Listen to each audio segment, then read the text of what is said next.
नमस्कार, मैं डॉक्टर अरुण आपके चैनल पुरातन विज्ञान पर आप सभी का स्वागत करते हैं। आज हम बात करेंगे बहुत पुरातनी बात, पुरातन विज्ञान की कुछ बात करते हैं जिसे लोग धीरे धीरे भूल रहे हैं और मेरी एक छोटी सी कोशिश है कि उन बातों को फिर से आपको याद दिलाया जाए। आज बात करेंगे मुद्रा के ऊपर। मुद्रा कहते हैं एक शरीर की खास अवस्था, स्थिति। बहुत सारे मुद्राओं का चर्चा हमारे वेदों में भी है, हमारे पुरातन विज्ञान में भी है। हमारे ऋषि मुनियों ने इस पर काफ़ी रिसर्च कर रखा है, उसका पूरा टेक्स्ट उपलब्ध है। जैसे कि ज्ञान मुद्रा होता है, ध्यान मुद्रा होता है, आदि मुद्रा होता है, शक्ति मुद्रा होता है। उसी मुद्राओं में से एक मुद्रा है आदि मुद्रा। आदि का अर्थ होता है जो जिसका शुरुआत वहीं से हुआ हो, आदि काल से, जिसका कोई ज्ञात नहीं है कि ये कब से हो रहा है, इसको आदि कहते हैं। तो आदि मुद्रा के विषय में बात करते हैं। एक ऐसी मुद्रा है जो आपके फेफड़े की शक्ति, शरीर के पूरे शरीर में खून के साथ ऑक्सीजन का बहाव और जीवनी शक्ति, इम्यूनिटी को बढ़ाती है। ये आदि मुद्रा है क्या? तो ये एनर्जी का शील्ड है, ये ऊर्जा का एक बंधन है। इस मुद्रा को करने के बाद आपके शरीर की सारी ऊर्जाएं एक जगह एकत्रित होकर शील्ड हो जाती है और बंधन के रूप में रह के आपके शरीर को ऊर्जा प्रदान करती है। तो ये है आदि मुद्रा। इस पर आगे चर्चा करने से पहले आपको हम बताना चाहेंगे कि हमारे हाथ की जो ये 5 अंगुलियां हैं, ये 5 अंगुलियां क्यों हैं? तो ये शरीर, पुरातन विज्ञान के अनुसार ये हम लोगों का शरीर 5 एलिमेंट, 5 तत्वों से बना है। इन 5 तत्वों को ही ये इंगित करता है। इसमें कौन कौन सा तत्व किस अंगुली में है, आइए इसको जानते हैं। अंगूठा, ये अग्नि तत्व है, इसमें फायर है। तर्जनी, ये है डायरेक्शन फिंगर जिसको कहते हैं, तर्जनी, ये वायु तत्व है, इसमें हवा का तत्व है। ये बीच वाली अंगुली जिसको आप मिडल फिंगर कहते हैं, मध्यमा, ये आकाश तत्व है। और ये रिंग फिंगर जिसको हम सनातनी भाषा में अनामिका कहते हैं, इसमें पृथ्वी तत्व है। और एक कनिष्ठा, लिटिल फिंगर, ये जल तत्व को प्रदर्शित करती है। ये 5 अंगुली 5 तत्वों को प्रदर्शित करती है। अब आदि मुद्रा एक ऐसी मुद्रा, इसको हम क्यों कहते हैं आदि मुद्रा? तो यही वह मुद्रा है जिसके हमारे ऋषियों मुनियों ने ध्यान दिया। अब जब हम चर्चा करेंगे, आप सुनेंगे तो आप भी आश्चर्यचकित रह जाएंगे कि देखा तो हमने भी है लेकिन कभी ध्यान नहीं दिया। मानव अपने भ्रूण की अवस्था से लेकर जन्म लेने के लगभग 5 महीने बाद तक इस मुद्रा को वो करता है।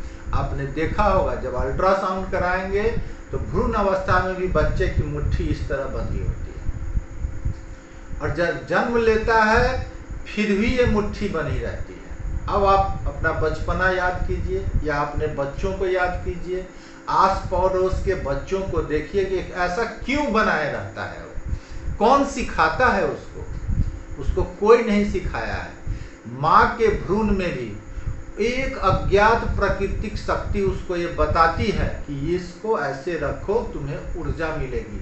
तुम्हारे शरीर की सारी ऊर्जाएं बंधन मुक्त नहीं हो पाएंगी, बंधन युक्त होके, मुक्त नहीं, बंधन युक्त होके तुम्हारे साथ रहेगी और तुम्हारे पुनर्जीवन को, जीवन को यौवन प्रदान करेगी, जीवनी शक्ति बढ़ाएगी। तो इसीलिए इस मुद्रा को आदि मुद्रा कहा गया है। इसको किसी ने नहीं किसी को सिखाया हो। आप किसी धर्म के हो, किसी पंथ के हो, किसी जाति के हो, किसी भी भौगोलिक इस पृथ्वी के किसी भी हिस्से के हो, ये बच्चा स्वयं करता है। ये इसीलिए आदि मुद्रा कहलाता है। जब बच्चे की इस स्थिति को हमारे ऋषि मुनियों ने देखा तो उन्होंने सोचा कि प्रकृति ऐसा आखिर क्यों करती है।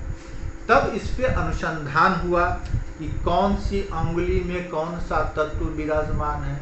जब ये फाइंड आउट हो गया तब लोगों ने समझा इसका विश्लेषण किया, बायोलॉजिकली जब इसका विश्लेषण किया गया तो आदि मुद्रा के क्या क्या लाभ हैं, तो इसमें मुख्यतः 4 लाभ देखे गए हैं।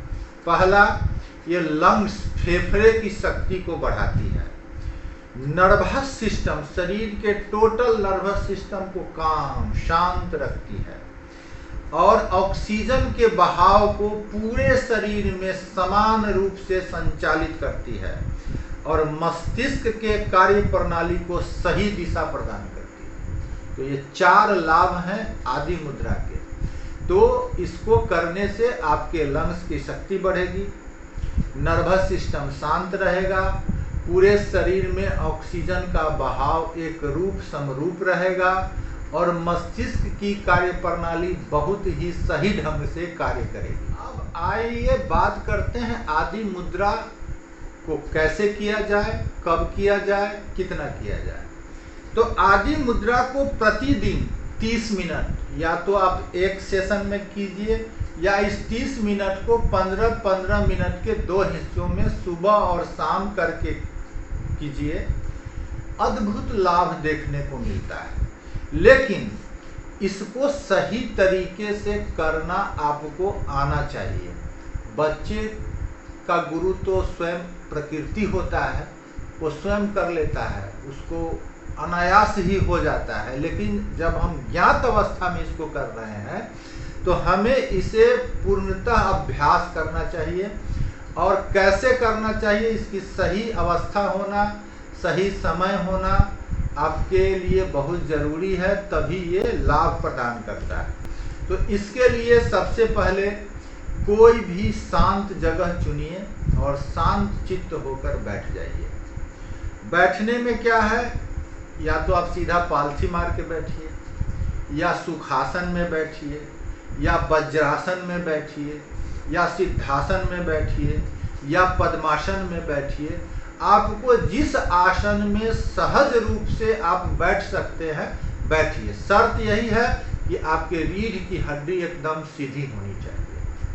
अगर किसी व्यक्ति का उम्र ज़्यादा है, 60 प्लस हैं, 65 प्लस हैं, 70 के आसपास है, उनको बैठने में दिक्कत हो रही है, तो वो कृपया एक बिना बांह वाली कुर्सी लें जिसमें आर्म्स नहीं लगा हो और आराम से पीछे कुर्सी के सीधा रीढ़ की हड्डी सटाकर सीधा रखें और सीधा शांतचित्त होकर दोनों जांघों के ऊपर अपना हाथ रख के बैठें। उनके लिए जिनको बैठने में दिक्कत है, देखिए कि आदि मुद्रा लगाया कैसे जाता है।